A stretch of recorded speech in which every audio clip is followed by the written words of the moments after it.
Galatians chapter 6. Please turn to Galatians chapter 6 as we continue our fall practice on fighting the world, the flesh, and the devil. Last time we kicked off module 2 on the flesh. In case you missed it, I don't have time to recap all of that content. We have a lot of ground to cover. Go back if you're up for it.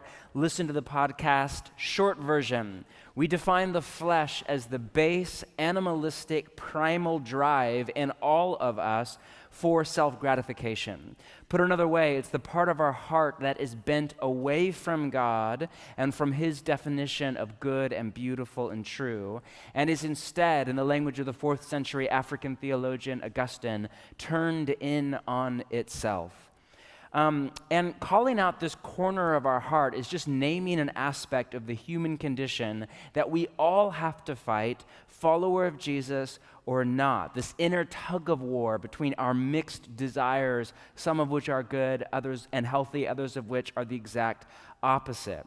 But the way of Jesus, this is not a new idea and it's not a Christian idea, but the way of Jesus has a unique contribution to make because its solution to the problem of what we call the flesh is not willpower, but is the Spirit's power. All of which leads us to Galatians chapter 6. This week's teaching is essentially part 2 of a very long teaching that we started last time from Galatians 5 and 6, which is one of the go-to passages in the New Testament for a biblical theology of the flesh and the Spirit. We left off last time, if you were here, at the end of chapter 5 with this idea that the West in general and America in particular has radically redefined the idea of freedom. Often what we call freedom, we mean is the ability to do whatever the heck we want, which is actually what Jesus and Paul and the writers of the New Testament define as slavery. Because when we give into our flesh, the part of our heart that is bent away, we end up enslaved by our own desires, in particular by our desires to sin. Now, for tonight, let's keep reading. We left off at the end of chapter 5. Let's start off in chapter 6, verse 1. Remember the chapters, the verses, the subheadings, the paragraph breaks, none of that is there in the original Greek. In fact, if you were a Galatian, you would have had this read to you out loud in one sitting in church on a Sunday night. Next, Paul's not done. Next, Paul goes on to lay out how it is that we are either enslaved by our flesh to death or set free by the Spirit to life. Keep reading. Chapter 6, verse 1. Brothers and sisters, or hey, family, if someone is caught in a sin, another way to define the flesh is as our desire to sin, or the part of our heart that wants to sin. Paul has not changed the subject at all. If someone is caught in a sin, you who live by the Spirit, hopefully the majority of the family or the church, should restore that person. That's always God's heart, to restore somebody.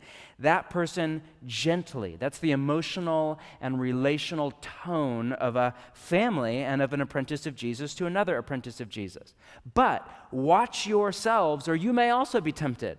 Pay close attention to your own heart. Nobody is immune to temptation.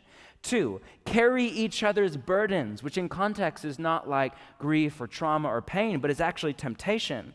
And in this way, fulfill the Torah of the Messiah or the law of Christ or all of Jesus' vision and His teaching for your life. If anyone thinks they are something when they are not, they deceive themselves, one selfie at a time. That's in an alternate manuscript right there. Not in the one that the NIV has here, right? If you think, man, you are something when you're not. If you think, and the idea here isn't, fame or whatever. The idea here is, I have it down. This sin is not a problem for me. This temptation is not a problem. I've moved on. I have it. If that's your heart posture, they deceive themselves. Nobody is immune. Each one should test their own actions. There's a healthy place for a for a water bottle on stage, and for a self-edit and self-examination of your own life. Then they can take pride in themselves alone without comparing themselves to someone else, right? A sign of the immature is you compare and you contrast yourself to other people in general and those that are less mature than you in particular. And there's this self-righteous kind of arrogance, and it's just foolish, right? That's not maturity. For each one should carry their own load. Nevertheless, the one who receives instruction in the word or the message about Jesus should share all good things with their instructor or teacher. Now, here is kind of the climax of Paul's case. Do not be what? Deceived. Remember, our working theory for this practice is it's deceptive ideas that play to disordered desires that are normalized in a sinful society. That is the strategy for ruin in our soul and in society at large, right? Hopefully you have that put to memory by now. Do not be deceived. That's like the origin point right there of all of it in our mind. Don't be deceived. God cannot be what? Mocked. A man reaps what he sows, and so does a woman. Whoever sows to please their flesh, meaning whoever does something, if you give into, if you gratify, if you invest your resources of time, money, effort, energy into your flesh, into following the desires of that corner of your heart, from the flesh will reap destruction. From who will reap destruction?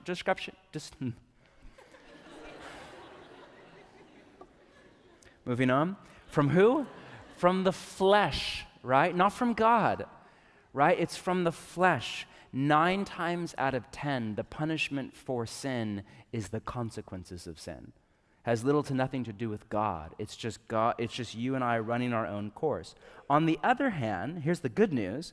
Whoever sows to please the Spirit, meaning if you sow, if you give to, if you invest your resources in following the Spirit of God in your heart, you will reap from God eternal life. Now that phrase, eternal life, most of us are familiar with, but actually you might not know this. A number of scholars argue that's not a good English translation, because most of us hear eternal life and we just think life forever somewhere else up in the sky, which is most likely not on Paul's mind right here. A number of scholars argue a better English translation of the Greek or the original language is the life of the age to come, because it's not just quantity of life that Paul is writing about, but quality of life. It's not just life forever, but it's a kind of life in the here and the now and on into eternity, both and. From the Spirit will reap the quality and quantity of the life of the age to come now and forever. Now, 9, let us not become weary in doing good, for at the proper time we will reap a harvest if we do not give up. How many of you have read that verse before at the end, or had somebody pray that over you, or encourage you with that? It's beautiful, but what's easy to forget is usually when I read that, or when people pray that over me or say that to me, it's applied to a hard season in life. Like, hey, don't grow weary, doing good, stay at it as a mom or a parent or in your job or in your church or whatever, and that's wonderful. But actually here it's applied by Paul not to a hard season in life, but to your ongoing fight with your flesh. Don't grow weary. Don't give up in the fight. Don't surrender. Don't throw in the towel and say it's too hard, it's too much work, the odds are against me. Like, no, never give up, never surrender. It's that kind of a call, right? Like, I'm not going to do it. I'm not going to do Gary Oldman at all, by the way. If you missed that, it's incredible. But we digress. The 7 is always a mess up here. I'm so sorry. The 10 was fine. He's saying, don't give up in your fight against the flesh, for at the proper time we'll reap a harvest if we do not give up. Now, this idea that a man or a woman reaps what he or she sows outside of the Bible is called the law of returns.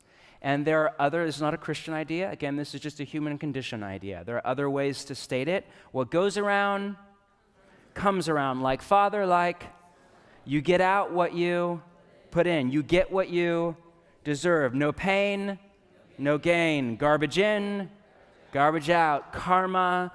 The way Jesus said it was, quote, give and it will be given to you. And then he said, pressed down, shaken together. In another spot, he said, with the measure you use, it will be measured back to you and more, end quote. The idea of the law of returns is very simple and has 2 parts. 1, every action has a reaction. This is literally a law of thermodynamics and just a reality of the human condition. And 2, that reaction is often disproportionate to the action. Now, Paul says it to an agrarian economy with the word picture of sowing and reaping. Any gardeners in the room? Southeast people? Anything? Yes, you know who you are. You know what Paul is talking about. Very simple. 2 ideas. 1, sow a rose, seed, and you get what? A rose. Sow poison ivy, and you get what? Yes, a noxious weed. And 2, sow a seed, a little black dot, smaller than your fingernail, and in time you get what? A little black dot back? No, you get a rose bush back, or a hedge of ivy, or a tree, or in Paul's metaphor, a harvest, or an entire field back in return. If Paul were writing to our knowledge economy, my guess is he would have said it with the word picture of compound interest, the miracle of the market. I have this vivid memory from when I was in my early 20s, and we had just planted our church. And prior to that, I was a youth pastor. I made minimum wage. I wasn't even a salary. It was like I would turn in a time card at the end of the week. And I think the minimum wage was like $7 an hour or something unjust at the time. And we plant this church, and it was just like a few $100 a month with no health insurance for this first 6 months, 12 months. I can't even remember. And finally, we're up and running, and you guys start to give. And so the elders sit me down and give me my first ever salary. I'm 23 years old. And it wasn't much, but it was like, okay, I have a salary job. I'm salaried now, actually. It's a big moment in my life. And one of our elders was this financial guru. He ran an investment company. You would never have known it. He lived a very simple lifestyle, was very generous, but was a bit of a wizard with money and had been very good with his finances. And he sat me down to give me basically free financial planning. And I remember when he sat me down and he worked out, all right, here's how you do retirement. And he said, all right, retirement age for you is 2045. Here's how much money you need in order to have residual income of 70% of what you make now, which means here's how much you have to invest every single month in order to not live off of your children when you're in your 70s or whatever. And I remember sitting with him, and if you've ever sat with a financial planner, some of you that are kind of out in your career now, you remember this moment. They sit you down and they show you compound interest in a graph, what it actually looks like for your life. And it's just crazy. Have you ever seen that graph? Some of you, it's like, you're like, financial planner, what a concept. It's there, out there. There's this thing, if you look at retirement investment, for the first couple decades of your career, it does this.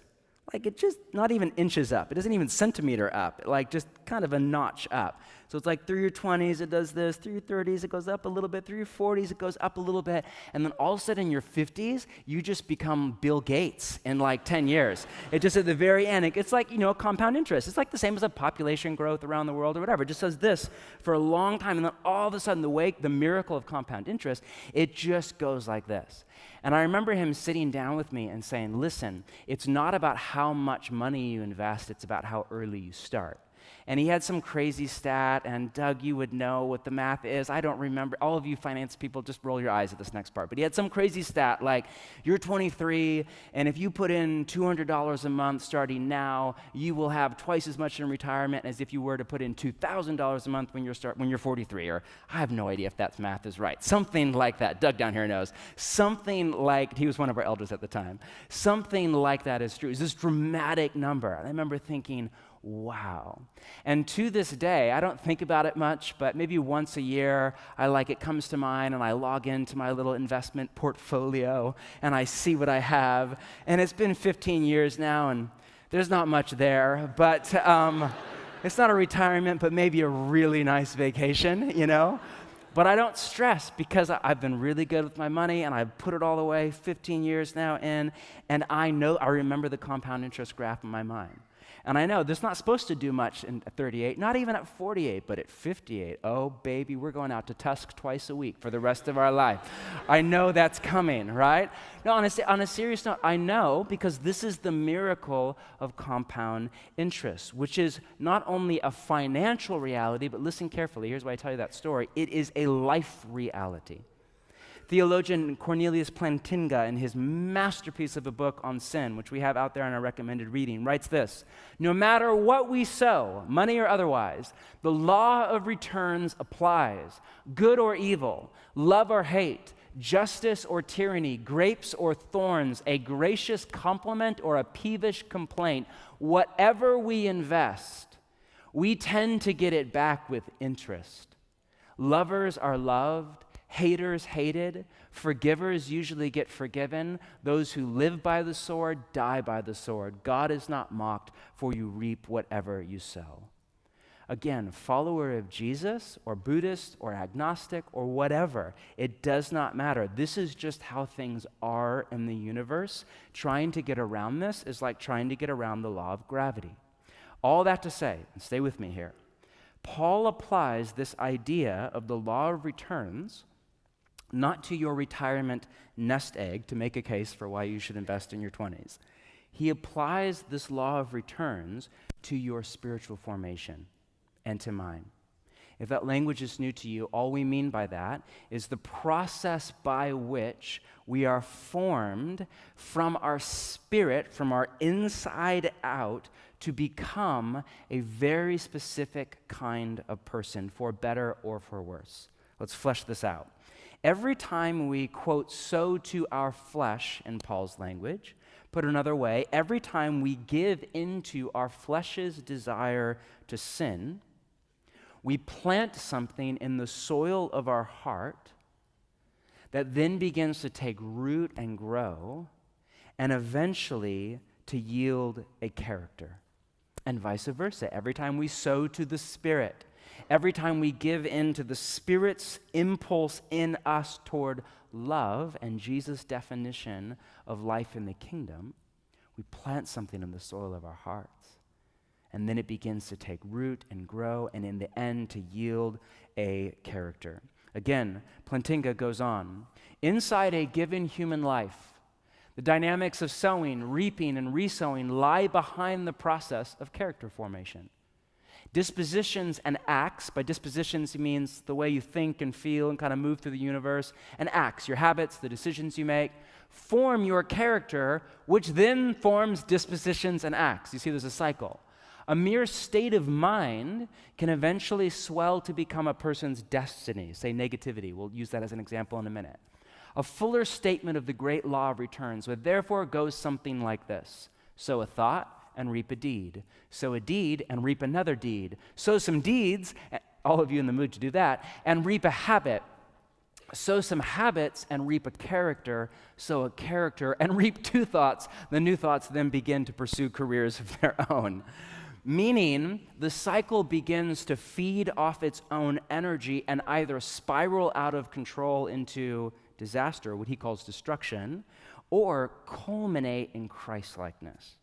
The law of returns is the mechanism of our spiritual formation. It is how we are either formed from our spirit out to become more like Jesus, and in doing so utterly ourselves, or malformed by the world, the flesh, and the devil to become less ourselves and to fit the status quo of our society.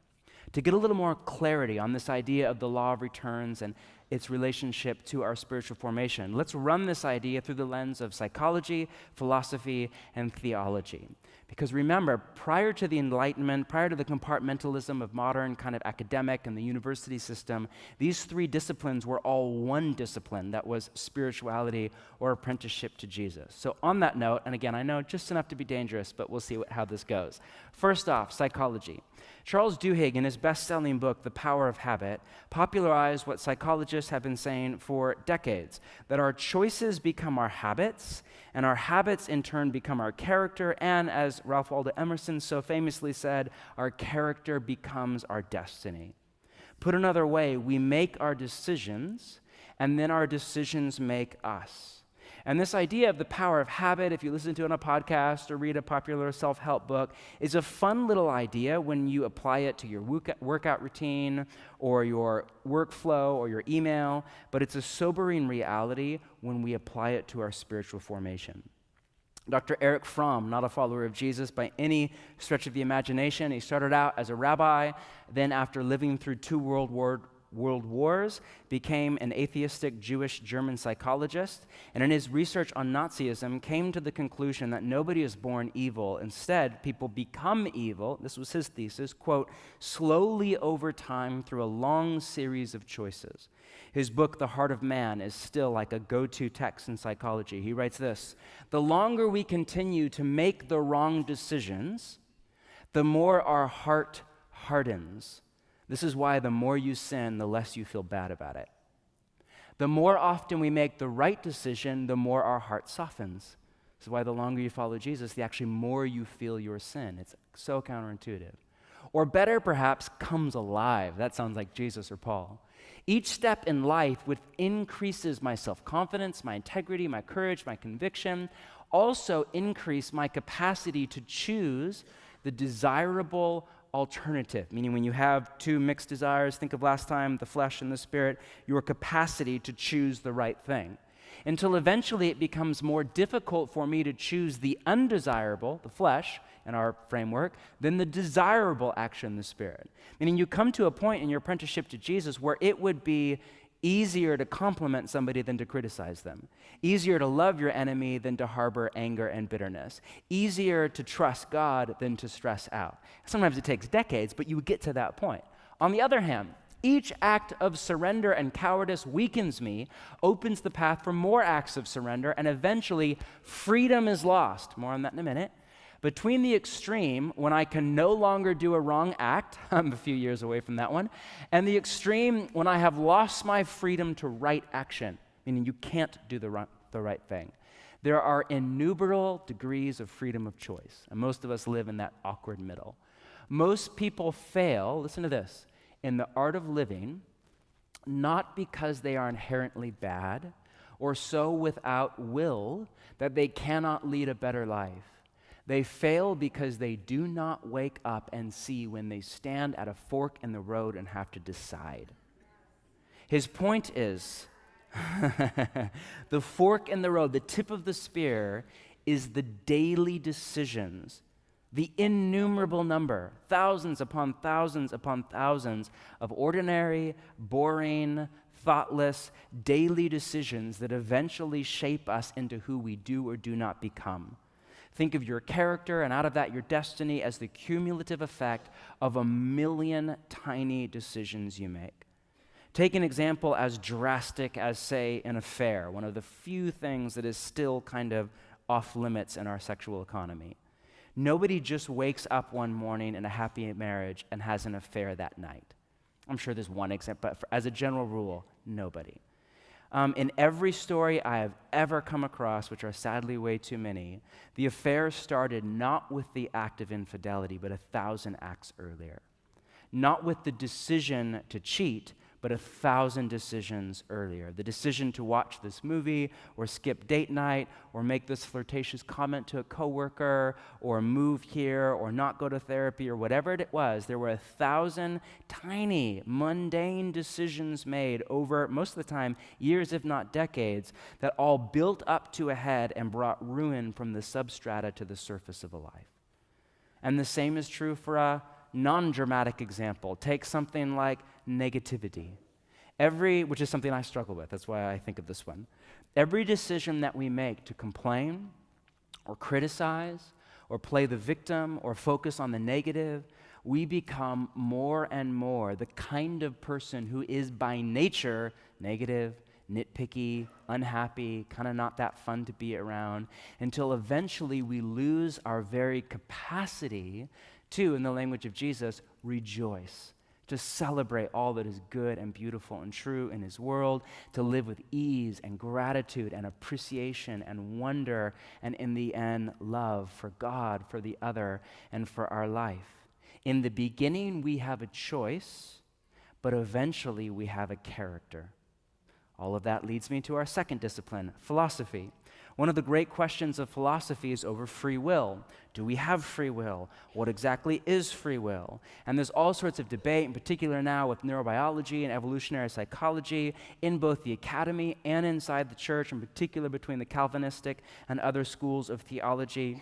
We chatted last week around the idea that most philosophers, not all, but most, argue that human beings have, in the language of philosophy, self-determining freedom, meaning we get to decide what to do with our life. We're not run by our primal evolutionary drives to copulate or eat or sleep. We have those drives, but we also have with them a capacity, unlike the animals, to override those drives in order for a higher good or something like that. My favorite book on this subject is Satan and the Problem of Evil by Greg Boyd. It's about 20 years old. It's a masterpiece. It's the best case I've ever read against Calvinistic determinism. And he has about a third of the book as philosophy. He's a Yale kind of professor. Boyd writes this about our spiritual formation. Self-determining freedom, listen, this is a bit dense, so we're talking philosophy here. Just stay with me. None of us really know what he's talking about, but let's just pretend we're smart. Self-determining freedom ultimately gives way either, meaning, because you have this capacity, you're born with it to choose, one of two things happens. Either it gives way to a higher form of freedom, the freedom to be creatures whose love defines them, or the lowest form of bondage, the inability to participate in love. We either become beings who are irrevocably open or irrevocably close to God's love. The former is eternal life, the latter is eternal death. What he's saying in context is that with each passing year, or better said, with each passing decision, we're either becoming more open to the spirit of love and free, or more closed to the spirit of love and enslaved. C.S. Lewis, another brilliant mind, not technically a philosopher, but a great luminary from the 20th century, who also lived through both world wars, said this: every time you make a choice, you are turning the central part of you, the part of you that chooses, we would call it the will, into something a little different from what it was before. And taking your life as a whole with all your innumerable choices, all your life long, you are slowly turning this central thing into a heavenly creature or a hellish creature. Later he said that we're all becoming immortal splendors or everlasting horrors. And then he said, of those that reject Jesus and his way, in the beginning they will not, but in the end they cannot. His point was, and most philosophers agree on this, our freedom expands or shrinks with each decision that we make. Every decision that we make to give into our flesh, to sow to the flesh in Paul's language. If you give into your flesh and then you do it again, and then you do it again, and then it becomes a habit, and then it becomes a character, and then it becomes your destiny, eventually you become the kind of person who has to sin, major or minor. You have to check your phone. You have to have a glass of alcohol before you can sleep. You have to make a biting comment at somebody you're mad at. You have to masturbate to porn. You don't have a choice anymore. We have at that point lost, or at least seriously shrunk down to size, our self-determining freedom, this capacity that we have that makes us very different from the animals. The longer you choose a habit, or even just a disposition, even just a state of mind, from something as normal as negativity to as serious as rebellion against God, the less likely you are to ever change, because we irreversibly and irrevocably become the decisions we make. As the folk saying goes, you can't teach an old dog new tricks. Who normally says that? Young people or old people? Old people. I never hear young people say that. You hear old people say that a lot. This is why, seriously, think about it, there is a tendency, just as there's a tendency for the rich to get richer and the poor to get poorer, which is a major problem right now in our society, there's also a tendency for the good to get better and the bad to get worse. This is why most elderly people you know, and I don't mean like people over 40, I mean people over like 80 or 90, are either amazing or horrible. Just think about it. Run through the mental Rolodex of like all the people you know over 90. Very few of them are just kind of middle of the road. Most of them are like I think of, my grandparents have all passed away, And on my wife's side, she has one grandmother still alive, and we were just with her for Thanksgiving. She's 93, this devout Catholic. I don't think she's sinned since 1984, you know? And she is wonderful. I've never heard a negative comment about her from any of her children, any of her grandchildren. She's just this like, not matriarch, not that. She's like a saint in the family kind of thing. And she's dying right now.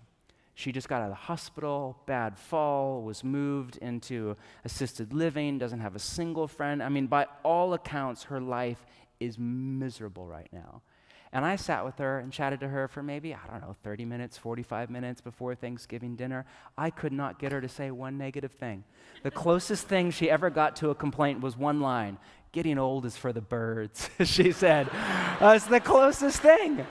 And she's in a wheelchair, just got out of the hospital. Her husband of, 50-something years has been dead. I mean, and still it's not like a fake, like, some people are just fake and just, it's not that. She's a genuine person of love and joy and peace.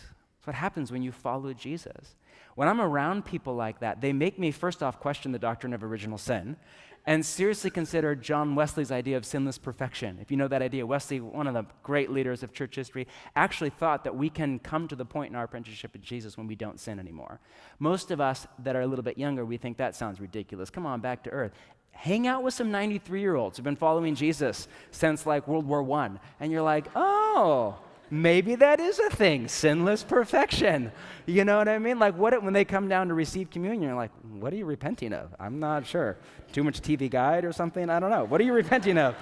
I have no idea. My point is, most elderly people don't stay in the middle ground. Eventually, they move toward hell or they move toward heaven. And it's easy to forget this, especially if you're young and especially if a lot of your community are followers of Jesus. We realize, we live in a crazy young city. We're in a pretty young church. Most of the people that we spend time with are still in their 20s or 30s. Most of the people we know that are, say, 40s and up, or really 50s and 60s and up, have all been following Jesus, usually for longer than we've been alive. I think of like Penny, who's in my home community, who's 63 or something. I don't think she's sinned since at least the late 90s. And we realize we don't have an accurate sample. When you're in your 20s in particular, and a lot of you in the room here, you have, at least I remember, this sense of like pliability. You feel like, who will I become?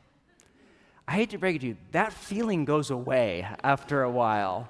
And it's replaced by, oh, dang, this is who I became. That's not nearly as fun of a feeling, trust me, right? The point is, in your 20s, you have, in theory, a philosopher would say you have more self-determining freedom. You have a greater capacity to become any number of kinds of people. You have the capacity, if you're 22, who knows who you will become? If you're 42, a lot of us know who you became. And that doesn't mean you can't change. It doesn't mean that the power of the Spirit can't break into your life at all. It just means the time to do some of the serious, deep work of healing, transformation, spiritual formation, apprenticeship to Jesus is not like when you're older and you have extra time, which, by the way, you never have. It's now. It's always now. No matter what your age is, whether you're 71 or 17, it's now. Because now, if you're 22, 28, whatever, and you think this is a quirk or it's just an issue or I'll deal with it later, I'll grow out of it, trust me, you will not grow out of anything. You will not. Like the time, those things end up cemented into your character, for better or for worse. This is either horrible news or wonderful news, depending on where you're at with Jesus. The point is, a philosopher would argue, and most of us would just attest to this by common sense and kind of an anecdotal evidence of who are the 90-somethings I know. We become more free or more enslaved to or away from love as we age. I don't mean that in an ageist way at all. Please hear my heart. I mean that in the sense of our formation. Finally, theology. One of the great questions of theology is over hell, as long as we're on this note, and you're going to email me anyway. What is hell exactly? Is it metaphysical or not? Who goes there? Is that even the right language? Is it torture, or is it the popular imagination? Right, does it last forever or just for a time, et cetera, et cetera? And there are all sorts of goofy ideas about hell in the Western church that started with Dante's Inferno and live on in billboards on the side of I-5 right past Lloyd Center that have, heaven and blue clouds on one side and hell and red flames on the other, which is so not helpful. And without getting into the debate over eternal conscious torment versus annihilationism versus second chance Christian universalism versus Unitarian universalism, which is very different, versus Catholic purgatory, without getting into all of that, and just don't let your limbic system freak out right now, okay? That's a whole other teaching series. There's no way to talk about it well in less than a few hours. Here's all I want to say about this. What's often missing in that long-running debate around hell and how we feel about it is the rather simple observation that if the kingdom of heaven is a society of people living in Jesus' presence, under his rule and his reign, and into his vision of human flourishing, for many people, in all honesty, that would be a kind of hell. We have little reason to believe that if somebody doesn't want to do that now, they don't want to follow Jesus now, they don't want to define good and evil and beauty and ugly and true and lie based on Jesus and his teaching. They don't want to do life with a community of Jesus followers all in the presence of God. If they don't want that now, why would anybody want that for eternity? That would not be heaven. That would be closer to hell. Best analogy I can think of is Florida. I apologize to Bethany, all podcasters, and any of you from Florida for this next bit. Just roll with me. My intent is not malicious. My language might be, but my intent is not. I've only been to Florida once. God save me. It was a horrible experience. The heat, the humidity. I grew up in California, but I grew up in Northern California where like 90 is about as hot as it gets, and there's no humidity. I don't do heat like that. I don't do humidity like that. I just remember this was years ago, and I was speaking for this conference, and there was a hotel, and across the street was this conference center. And I just remember trying to walk from my hotel to the conference center in skinny jeans. And I made it about to the stoplight, and then it was just, I could not move. Everything just glued and stuck, peeling my jeans off at the end. It was just horrible. Now, and I know I hear this in art scene in Orlando, and a podcaster once sent me some great coffee from Tampa or something. Okay, apparently I was not there. I was in like NASCAR meets Disney meets Tommy Bahama meets Where Am I, right? And here's my point. This is not to slam Florida. Wait with me. Florida actually comes out as a good guy in this analogy. Stay with me. Apparently, I'm told by Bethany and some of my East Coast New Yorker friends that many people's dream is to retire on a golf course in Florida. That's like the dream. There are people right now slugging it out in West Michigan, just like where winter is 10 months long, just saving every penny, won't buy a new car, no car payment, like walking to work in negative 90 degrees, whatever.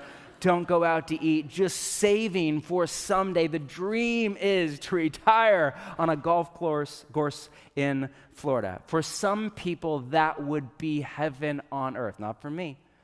That'd be the opposite place on earth for me. I hate humidity. I hate heat. I like good coffee. I'm not into NASCAR. I don't like golf. I even tried to like golf. I have a number of my really good friends are really into golf. I tried to like it just to like them. I found it so tedious. I thought if I'm going to do anything with like quasi-athletic, which isn't really my style anyway, but if I'm going to do it, it should like decrease my anxiety, not increase my anxiety. And I thought, this is no way. And I thought about it. I thought, okay, I could invest hundreds of hours of my life and thousands of dollars in becoming the kind of person with the capacity to play golf and quasi-enjoy it. But why? Why would I? No, seriously, I decided not to become that kind of person. Now, here's my point.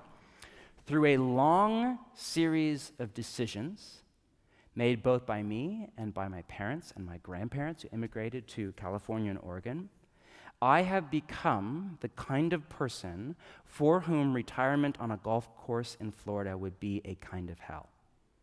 I am not because it's bad, because I don't have the capacity to enjoy it.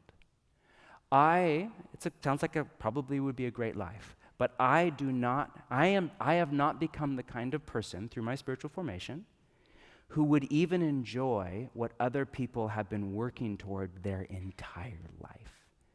You all see where I'm going with this. And see, Florida came out on the heaven side, right? Some people would be miserable in the kingdom of heaven. They would hate it. Not because life under Jesus' rule and reign would be anything less than Edenic, but because they have not become, and I don't mean this in a disparaging way, through their own self-determining freedom, they have not become the kind of people who would even enjoy that kind of a life. As Willard used to say, hell is just the best God can do for some people. And I don't buy the eternal conscious torment thing. I think there is very much some kind of a post-mortem judgment. You can't get around Jesus' teaching on that. It was actually a major theme. Hell wasn't, but judgment went in his mind. But I don't think it is God torturing people in some, abyss that's flames for eternity. I don't buy that. I don't think that's biblical. I don't think it's what Jesus taught. But there is something to it. I don't think God sends anybody there. I think God honors our human dignity. He honors our capacity to choose for him or against him, for life or for death, for eternity with him in his kingdom, or for you die and you're done. He honors our dignity and our capacity to choose. One of the best ways, here's my point, here's where I'm going with all of that. One of the best ways to view your apprenticeship to Jesus is as a life of training to become the kind of person who would not only enjoy but fit right in the kingdom of God. I grew up in a Protestant tradition of church, and so I always thought the Catholic idea of purgatory was just ridiculous. And then one of my favorite writers has become Ronald Rolheiser, who's a Catholic priest, one of my kind of top 3, 4 favorite writers. And I remember a few years ago reading his case for purgatory, and he's a brilliant mind, and it was so compelling. And he was really honest. He said, we Catholics don't get this idea from the Bible. No good Catholic scholar would argue this from the Bible. We get this from logic and philosophy. This is a basic idea. Most people, if we were to die today, would not have the capacity to even be under God's rule and reign, much less enjoy it. We have to be purged, hence the idea of purgatory, in order to become those kind of people who have the capacity to not only enjoy but experience and live into the kingdom of heaven. Most Protestants just assume you live however you want, you kind of believe the right things, you die, and then you wake up the next morning and you're basically the second coming of Jesus or something. Like all sin is gone from your life. Think about that. And that might be how it works. I don't mean to disparage. That might be how it works. That's one theory. There are other theories. Willard would say it's about apprenticeship to Jesus. Catholics would say it's about purgatory. There are other theories. But just think about that for a moment. If the Genesis narrative says that in the original kingdom of God, the main problem was that we had freedom but didn't have the maturity to steward that freedom, and so we mucked it up and evil came into the world. Well, if in the future kingdom of God, either we're not free anymore, there's no evil. So what does that mean? Either there's no freedom, or something has happened to us to make us into the kind of people who are so free that we never choose evil again. So, maybe we die and there's a switch in heaven and we become those kind of people. Maybe we have to go through some kind of a purging. I don't think that, but I understand the why. Maybe the time to do that is now. In our apprenticeship to Jesus, to let him purge all of the sin in us, all in the flesh in us, to let him form us into people who are more and more and more free, to become the kind of people who have been formed through decades of apprenticeship to Jesus into his image, set free from sin, grow and mature to become the kind of people to steward his freedom in absolute life and peace for eternity. All that to say, psychology, philosophy, theology, 3 disciplines that used to all fall under the rubric of the way of Jesus, they all agree on the law of returns and its far-reaching implications for our spiritual formation. All 3 disciplines agree. The more that we sow to the flesh, the more that we make decisions in the moment by moment and start to cultivate habits that give power to sin in our life, the more enslaved we become to death. And the good news, so that's bad news, the good news is the more that we sow to the Spirit, the more that we cultivate habits, or what we call spiritual disciplines, or the practices of Jesus, and begin to index our mind and our body and our dispositions toward Jesus' view of the world, the more that we are set free to the life that Jesus has for us. This is why all of our exercises for this fall practice are spiritual disciplines. We're working under the theory that spiritual disciplines are spiritual warfare. Put another way, the practices of Jesus are how we fight the world, the flesh, and the devil. Because one, they are the counter habits to offset the habits of our body and our mind and our society into sin. And two, they aren't just counter habits. They are the means by which we access a power beyond us. So they open us up not just to the power of habit, but to the power of the Spirit of Jesus that brought Jesus back from the dead. We're highlighting two on practicingtheway.org/fighting. The first, if you were with your community last week, was confession, where just in this act of naming your sin or your flesh's desire out loud in the safe place of a loving community, just that has a power to begin to set you free. The second is fasting, which is on the docket for the week ahead. We've done work together already as a community around this practice of fasting. This is a bit of review. If you weren't here last winter, go back last January, listen to the podcast. The practice is all online. Short version, you're a whole person. Your body is not a shell to carry your brain around. It's a part of who you are. You're an integrated, holistic human being. You have a soul. That means all of you, mind, body, spirit, every material, immaterial, all of it. It's interconnected. This is why it's so hard to pray if you overeat a rich meal and drink a bottle of wine, and it's pretty easy to pray if you're fasting for a day. Fasting is a practice by which we deny our body food in an attempt to starve our flesh. Your body is not evil. Your flesh is. Your body is not. Your body is a gift from God.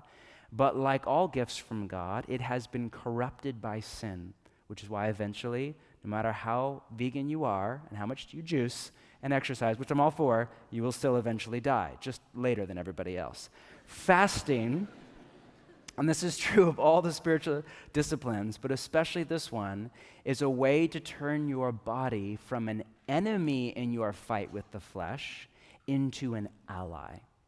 So this practice is all up online for you. But as we near the end, remember, and we say this all the time, let me say it again, all of the practices, all of the spiritual disciplines are a means to an end. The end is not, I fast once a week, or I fast 3 times. The end is, you sow to the Spirit, not to the flesh, and you reap life, not destruction. We all live, let's end here, we all live in a war between the Spirit and the flesh. We feel this war in our mind. We feel it not just in our society. We feel it in our own mind. I feel it in my own body. There is no way around it, follower of Jesus or not, agree with it or not, it's there in you. But listen carefully. This war does not have to be a tug of war. Think of high school camp or whatever. You know the tug of war thing? There's a line, you got 10 people on one side, 10 on the other, and you know when they're evenly matched? That was the worst, and they just sit there grunting and yelling and for 20 minutes, and you're like, please, right? It doesn't have, a lot of times that's the felt experience of our life. You have these desires in your flesh, and you have the desires of the Spirit, and it feels like this internal tug of war. It doesn't have to be that way. Doesn't have to be that way. People who live that way fall into what Dallas Willard called the gospel of sin management, where you just kind of manage your sin. You keep it under control. You kind of keep it behind the line. You don't get rid of it, but you keep it behind the line enough to not whatever. We don't want to live that way. We don't want to live in a tug of war. Even if we can't eradicate our flesh all the way, there's still an insurgency on the margins of our mind and our body. We want to live where its power over our mind and body has been broken by Jesus and our apprenticeship to Jesus. And the way that we do this is with habits or practices or disciplines of mind and body that open us up from the inside out to the same power that brought Jesus back from the dead. The reality is, listen carefully, we can't control our heart's desire, but we sure as heck can influence it. We don't have to live in this agonizing, divided heart, racked by desires for our flesh, desires of the Spirit. Desire, think about it this way. Desire is a sibling to emotion. In a very similar way, we've done work on this. There's no switch for either, emotion or desire. It's no oh, it's winter now, daylight savings should be illegal. And, it got dark at 1:15 this afternoon. And some of us grew up in California, and the sad lamp is just not cutting it. Oh, I feel really depressed right now. I should stop doing that. Flip the switch. I feel so happy now. Like we laugh because that's not how emotion works. There's no switch. There's no little mental trick. There's no switch.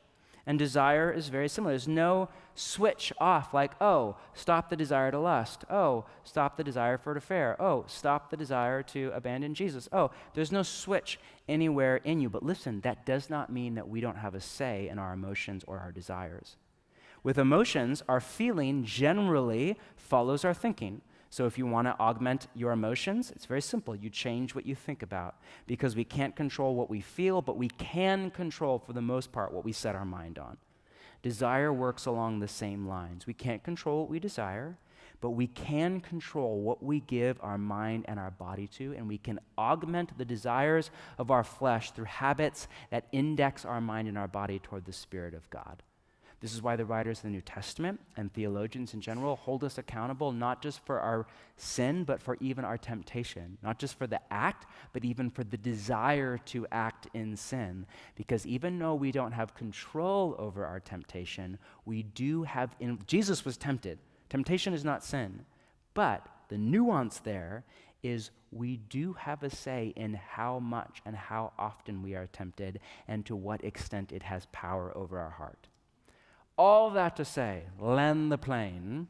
Some of you are thinking, finally, some acts, from just a decision in a moment, to a habit, to your morning routine, to a line item in your budget, some acts sow to our flesh. Others sow to our spirit. Which one do you want to sow into? Where do you want to invest the resources of your life? Your time, your money, your energy, your mind, your heart posture. Sometimes it's major. Often we think that the major decisions of our life shape us. Who do I marry? Where do I move? What career do I choose? Those things all pale in comparison to what you do every morning when you wake up before you go to work. Those things pale in comparison to whether you decide to be somebody who lives in community or doesn't live in community. They pale in comparison to the overwhelming tsunami force of habit and routine and decisions that we make. So every habit, every decision, every act, every thing in your life, just run it through that grid. Does this sow to my spirit? Does this sow to my flesh? Some of you know, and I get in trouble for this sometimes, I'm pretty old school when it comes to the role of television and film in the life of an apprentice of Jesus. Basically, I think most of what you find on Netflix has no place in your mind as a follower of Jesus. If you want what Paul calls in Romans 8, a mind that is governed by life and peace, find something else to do with your time. Now, I might be way off. I might be totally legalistic. That might just be my inner fundamentalist who's still there. I work really hard to tame him down, right? But here's what I know from personal experience. And again, this might speak to my immaturity, not to my maturity. All I know is that it's very rare for me to finish binge watching Netflix or see a movie in the theater or whatever it is and walk away just saying, man, I feel so close to God right now. I just feel so full of love and joy and peace. I feel so centered in my vision of reality. I just feel like I don't want to lust at all. That just is gone from my heart. I just want to love my wife. I feel so content with my wife, with me, with our sexuality, with our family, with our place in God's good world. Life is wonderful. I rarely feel that. Especially after a Star Wars movie. Lately, I just have to go to therapy after them. It's like, my goodness, right? Now, that doesn't mean it's not possible. Once in a while I do, when a movie is genuine art and not just entertainment designed to make money off of my flesh that I can't control, which is, I think, what most of it is. Now, feel free to set aside my fundamentalist rant. Actually, I think it's a Jesus rant, but you decide. My point is, everything, just because we'll talk about this next week, just because everybody's doing it does not mean it's good, beautiful, and true. Everything, run it through that filter. Am I sowing to the spirit? Am I sowing to the flesh? One will reap destruction. Might not feel that way at 23. Trust me, it will. Don't trust me, trust Jesus, it will. The other will reap a harvest of eternal life. And again, eternal life, not just you die and go to the right place. Sure, but the quality, the experience, the depth of life, the love, the joy, the peace that Jesus has for you, not just when you die, but when you live. Both and, in the future and in the present. Somewhere else and right here, right now, there's life for you. If you just keep at it, and wherever you're at, here's what I keep saying, we'll end here. We will end here. You have nowhere else to be, right? Oh, you're like, no, I do. Netflix. Well, that was your plan before. No more of that for you now. Like, dang it. It's halfway through Jack Ryan. You ruined it for me. Don't give up. Don't give up. Some of you tonight are discouraged in your spiritual formation. You're discouraged in your mental or emotional health. You're discouraged in the power that a sin or a habit or an addiction has for you. You're discouraged in the ongoing negative rumination in your mind, and you just want to give up and throw in the towel and watch TV. Don't give up. I was sitting yesterday morning in my new house, facing Forest Park. And it's my Sabbath. We practice Sabbath once a week, power everything down, just relax into God's presence. And it was early, it was beautiful. I slept 10 hours the night before. I was alone in the quiet introvert heaven. And guess what? I was racked by anxiety, full of some just real tension I had a really rough week emotionally, really stressed about a few things right now that I'm thinking about. And I'm sitting there, and I'm thinking, man, I should be done with anxiety by now. Seriously, I've been following Jesus for a while. I'm in therapy. I know my Enneagram number. I read all the books. I know the stuff. Why? And I was just discouraged. Here, I'm practicing Sabbath. I'm sitting here in the quiet with you, Jesus. I'm supposed to, be super happy right now. And instead, I'm just full of anxiety. And I was so discouraged. And the Spirit, just with all the gentleness of God, brought to mind that line from James, chapter 1. Let patience have its perfect work in you so that you may be mature and complete, not lacking anything. I just felt the Spirit brought to mind, hey, this apprenticeship to Jesus, this is a life journey. Not like a couple years in therapy and boom, you have it down. It's no, this is a lifetime. And then I began to think about compound interest with this week's teaching.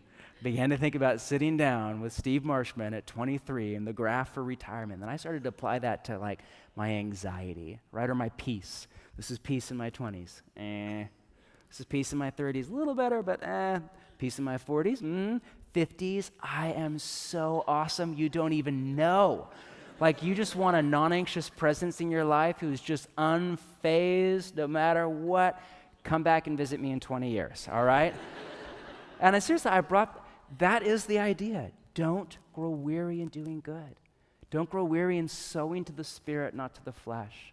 Don't grow weary in beginning your day in the Scriptures and prayer. Don't grow weary in doing life in community when you move past all of the romance of it and it's just George and he's annoying and he doesn't bring anything other than the cheap cheddar and not enough for everybody. Don't grow you know who you are, George. That might even be a prophetic word. I have no idea.